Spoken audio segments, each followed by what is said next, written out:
Thank you for watching the Solid Sports video blog right here on the Solid Sports and Gaming channel. I'm Troy West and thank you once again. This is episode 123 and today's date is July 9th, excuse me, 2020. Thank you for joining me today. Of course, like I said I was going to come on every week and we look at all the divisions in the NFL. And today we will cover to the NFC North, which includes the Chicago Bears, the Detroit Lions, the Green Bay Packers, and the Minnesota Vikings. So we'll look at that division today. Even though there was a lot of NFL news over the past week. Of course, everybody heard about the Patrick Mahomes deal, monster deal. Basically, possibly he could make over $500 million. But only 140 of that is guaranteed. So some people, there are a lot of different opinions on it. My opinion on it is still a historic deal for any NFL player. And it's going to be a quarterback if this ever happened. But I'm still surprised about the number of years. But there's some things in the contract, like I think I've heard, like basically he gets every year he plays, he gets 2 years of the money guaranteed. So still a good deal. But some people don't like that it was just $140 million. They think it could have got more guaranteed upfront money. So but still it's a historic deal. It look like he's going to be a Chief for life. Some people think he's not going to even make that whole contract. Maybe he won't, because it's an extension, so he'll be there in the next 12 years. It's not just 10. So but just the way the NFL is, even though quarterbacks are more protected now, I was just surprised of the length of the deal. And because he could get hurt this year coming. Not wishing any injury on him, because I really like Patrick Mahomes. He's definitely the best quarterback in the league right now, and the most exciting. I mean, I think it's a difference sometimes. Like I said, I'm a Brett Favre guy. I used to love Brett Favre, but at that times he was the best quarterback in the league. But there's other times, it was players better. So I like Patrick Mahomes. So hopefully, even as a Ravens fan, because like the Chiefs will be our biggest rival in the AFC, and especially this year, basically it's Ravens and Chiefs and everybody else. At least that's how it's being looked at right now. But congratulations to Patrick Mahomes. That was the big news of the NFL this week. Also, some off the field things. Deshaun Jackson had some controversial words, basically about the Jewish community. That's been blowing up all over the league lately as well.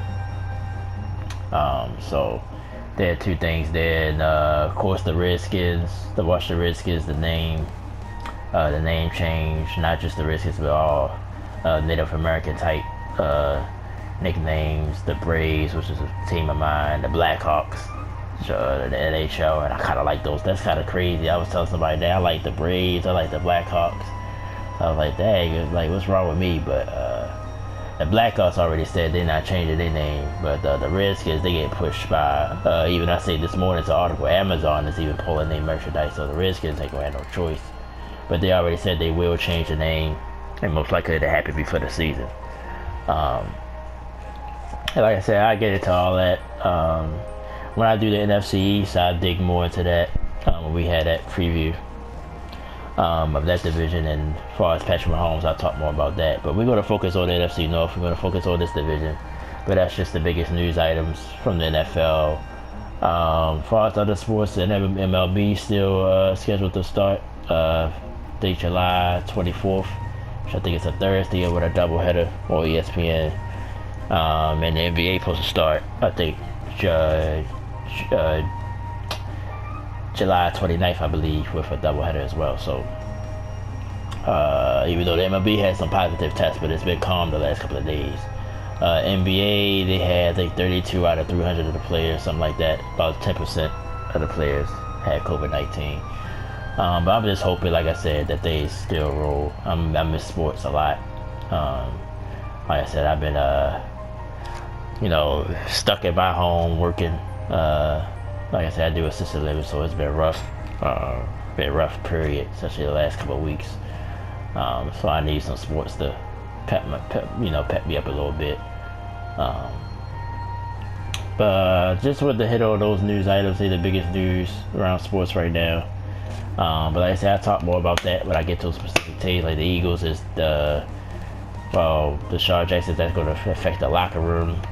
As far as the Redskins, everything off the field, will it affect those teams? Of course, they both in the same division. So the NFC East, by estimating, I'm gonna do North. I'm gonna do the NFC North this week. The next week we'll do the AFC North, and then that'll cover North. So yeah, we will go East. So probably about 3 weeks from now, we'll do the NFC East. Then we'll talk more about those items, or whatever else come up from here. Let's go ahead and get started with today's video. Let's focus on the NFC North. Very interesting in the division. Of course, at the top last year, Green Bay won the division last year at 13-3. Minnesota 10-6. They was a wild card team.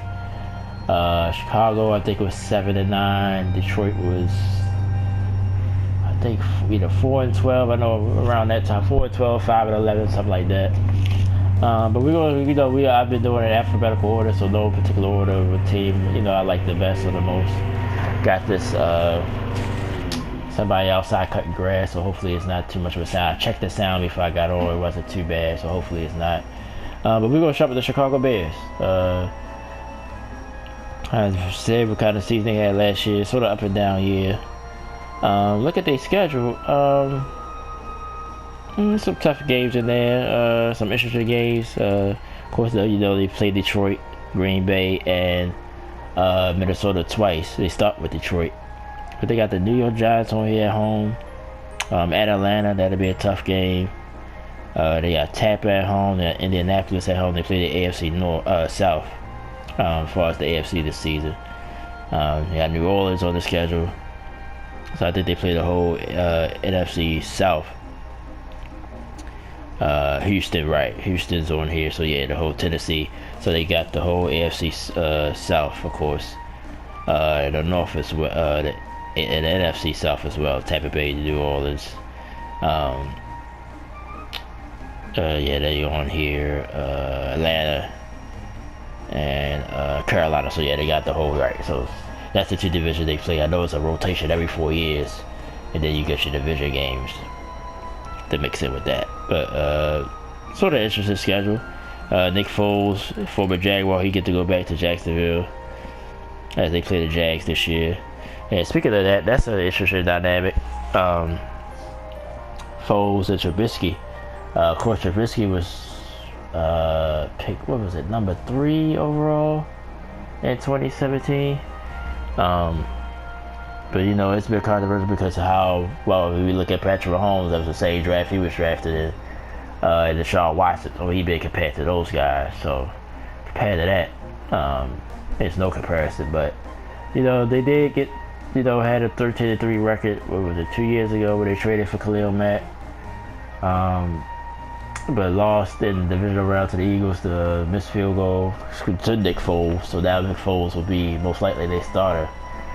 But Trubisky, I see the article. Trubisky, he's fine with it. He likes somebody, a veteran quarterback coming in, maybe he can learn from. A lot of people writing off Trubisky. I don't write him off yet, but I think this is a big year for him. And Matt Nagy, they get things together. But if Foles have a good year, Trubisky could be, maybe starting on his journey or moving on. I think the Bears might move on from him. They already did pick up his option on his contract. So things don't look good for Trubisky, especially if Foles really take hold of the job and do a good job. But as far as the team, I don't think it's an issue. I think this, either way things go, if they have to go back to Trubisky, I think the Bears will survive it. Is the defense still elite? I mean, it has some holes in it, in my opinion. But we got Khalil Mack on the field. It makes everybody around it. He's one of the players that makes everything, the defensive line better, the secondary better. So that he elite pass rusher. So if you got an elite pass rusher, that makes a lot of things on your defense much easier. So I think the Bears defense will still show up, as long as Khalil Mack show up. Excuse me. But where do they stand in the division?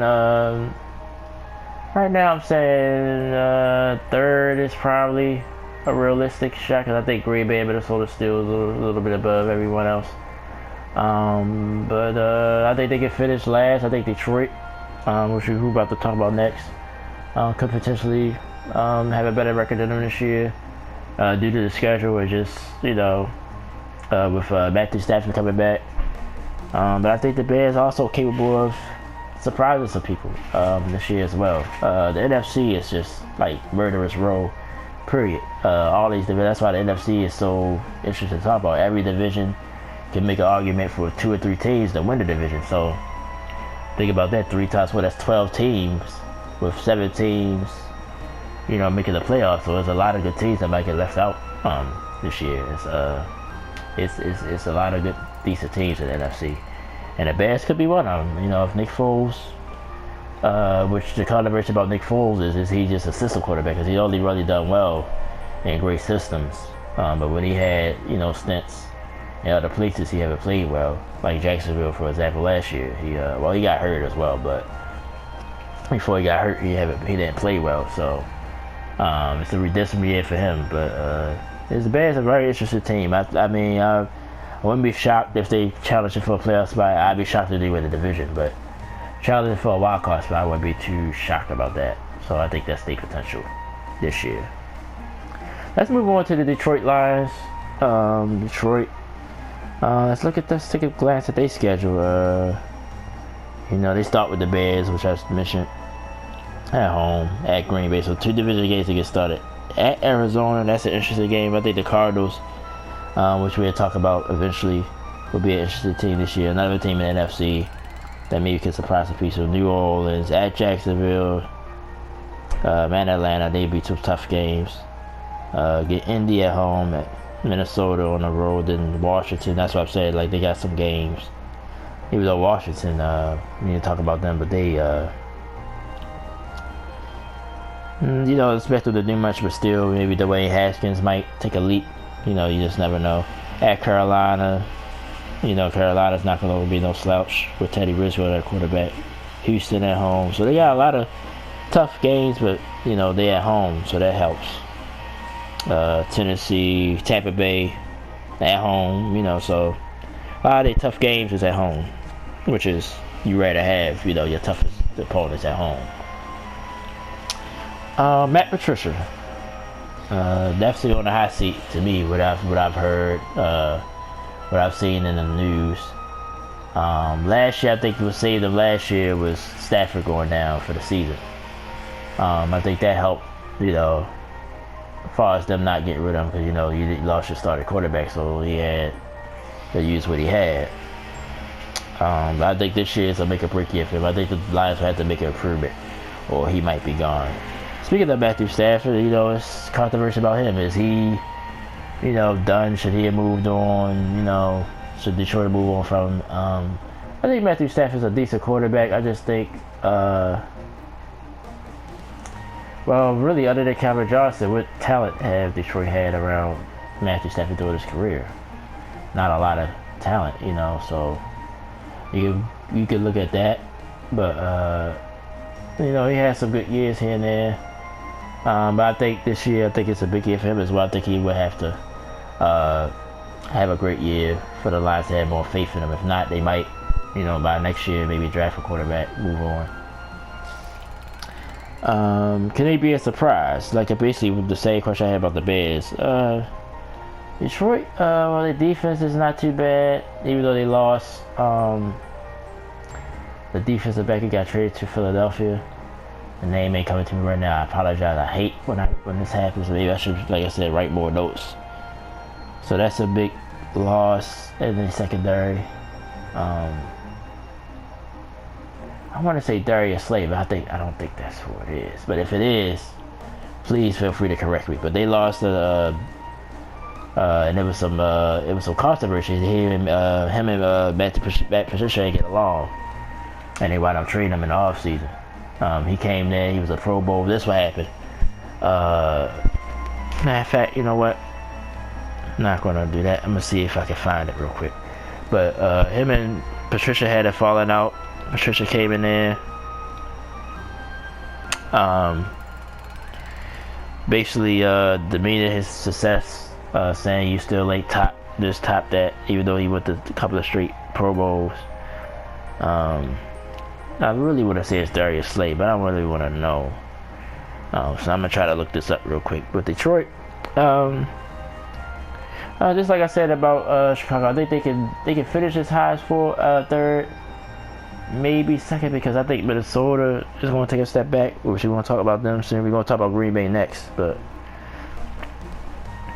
it would be a long shot. But I think with their schedule, they have a chance to maybe surprise, maybe challenge for a wild card as well. But that's the maximum what I give them. But I'm trying to look up Detroit right now, because I want to say it's Darius Slay, but I could be wrong.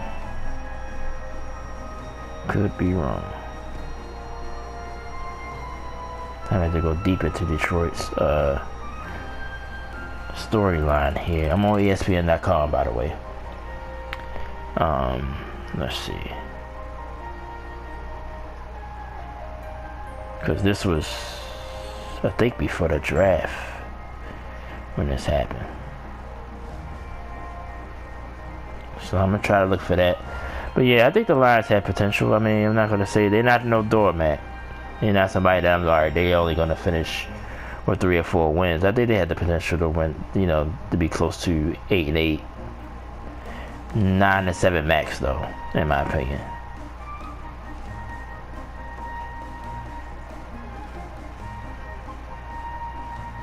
Okay, I'm trying to find this article.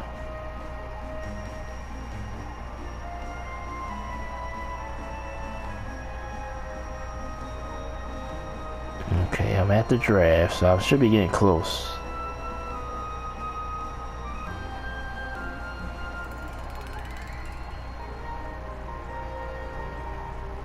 Excuse me, sorry about this. I'm just curious now because I want to get the information right.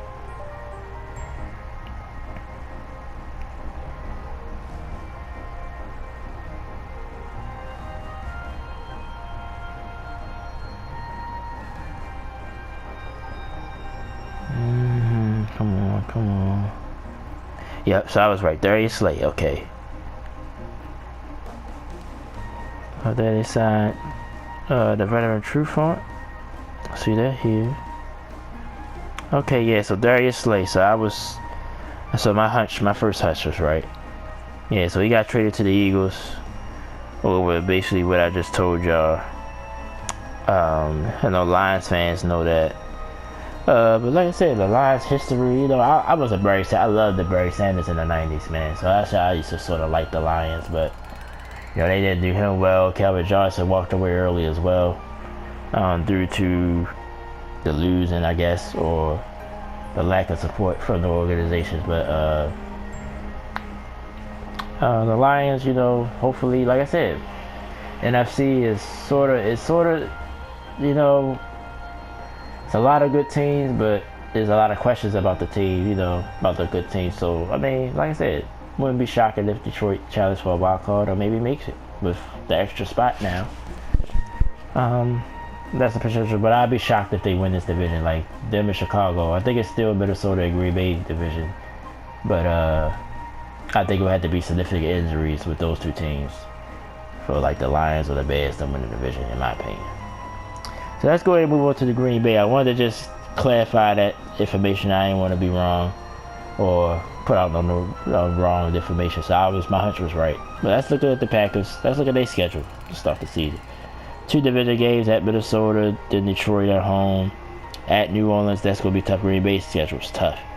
Atlanta at home, then at Tampa Bay, at Houston. 2 tough games. Then Minnesota again at San Francisco. San Francisco, both games dominated the 49ers in the playoffs and in the regular season.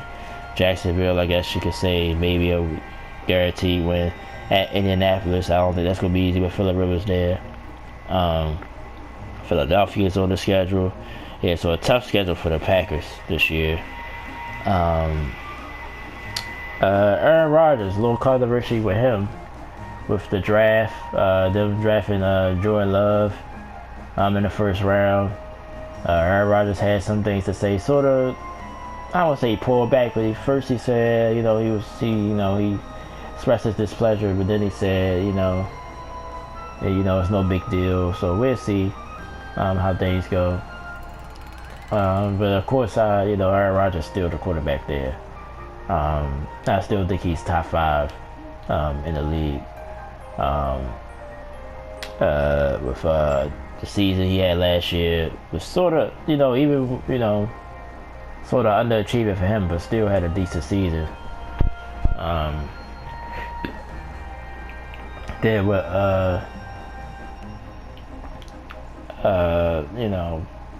all the controversy with Matt LaFleur and all that, so he was able to get through all that. Can they win the division again? I think they, like I said, I think it's possible for them. I think, like I said, with the problems in Minnesota, which we're going to get into, I think Green Bay, I think you put Green Bay number 1 right now in the division. Right now, unless things change, I think they have the talent to win this division again. Aaron Jones, I like Aaron Jones. I seen the article that he wants a more long-term deal. He deserved it over the year he had last year, but I think they want to see him do it again. I think he'll be more of a focal of the offense like he was last year. If he do what he did again, Green Bay would have to, give him something or find a replacement or something. But I think he deserves a deal. But the Packers overall, like I said, I think they you gotta call them elite in the NFC, but I think 49ers will still be a problem for them.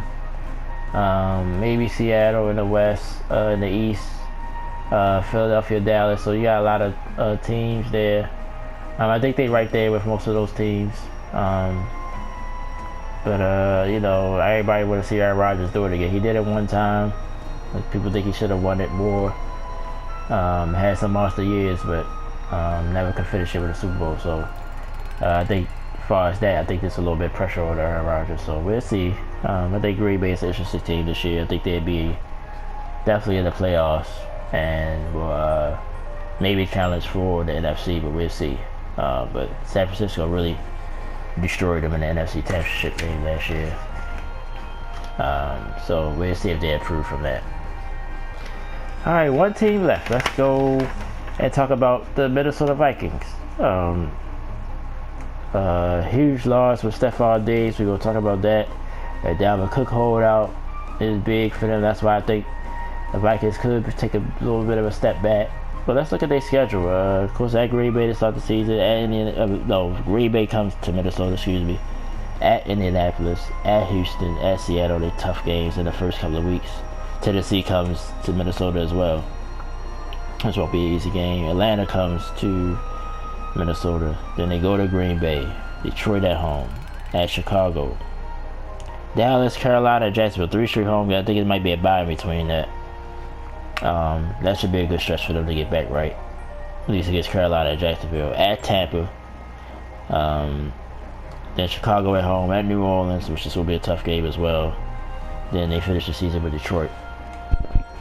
So not an easy cakewalk schedule for the Vikings either. Being in the playoffs last year. If you go by off last year, you got a tough schedule coming. Dalvin Cook's situation, well, as far as right now, unless he changes his mind, which I think he will, not putting it on the pandemic, but I just got the feel that with everything going on, I don't think nobody will hold out. It's probably as normal as they normally would. Or you could look at it the other way. Maybe, you use the COVID-19 as an excuse not to come to camp. But as of right now, he's not going to show up to camp. He wants a new deal. Now, personally, like I was saying, when this news first hit a few months ago, I think he has leverage because, he's a big focal point of the offense. Or you just go put the ball in the hands of Kirk Cousins with no Stephon Diggs there now.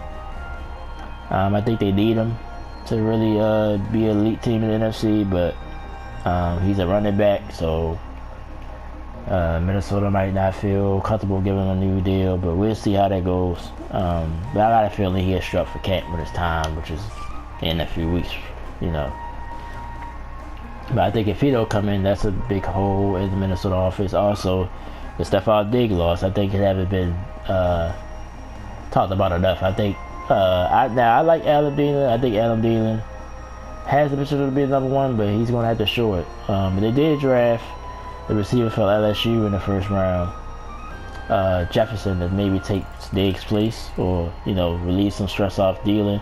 But still, Thielen's going to have a monster year. This will be a proven year for him, because a lot of people,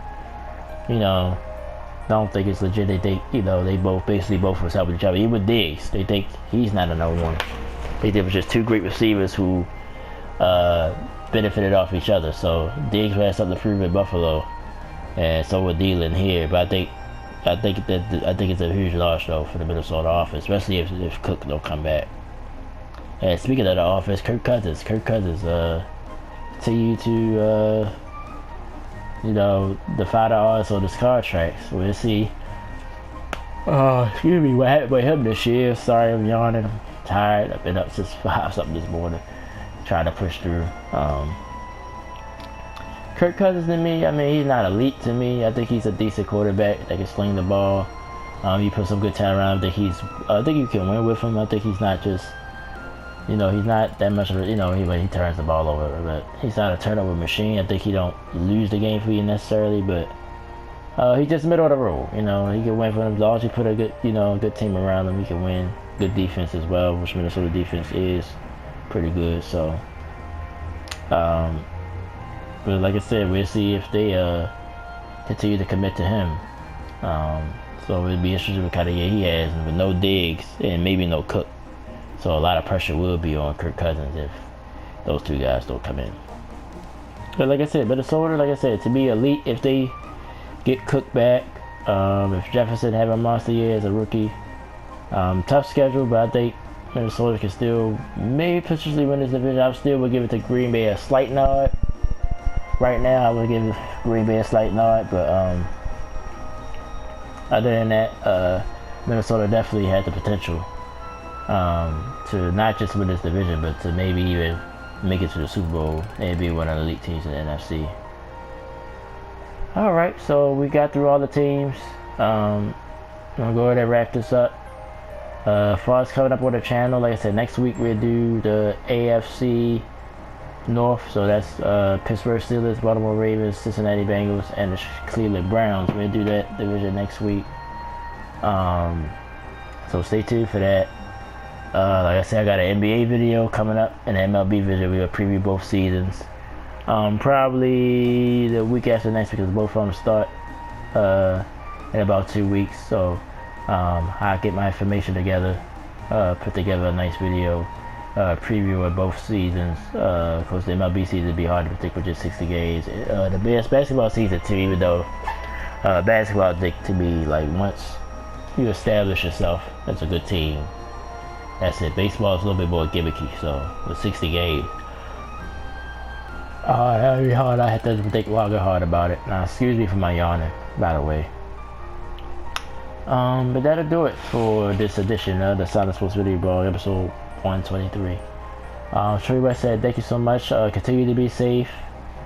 Like I said, if more news come out, we'll talk about it next week. Enjoy the rest of your week. Enjoy your weekend. Just want to say thank you to everybody, and see you next time. And AFC North next week. And thank you so much for watching today. I'll see you next time.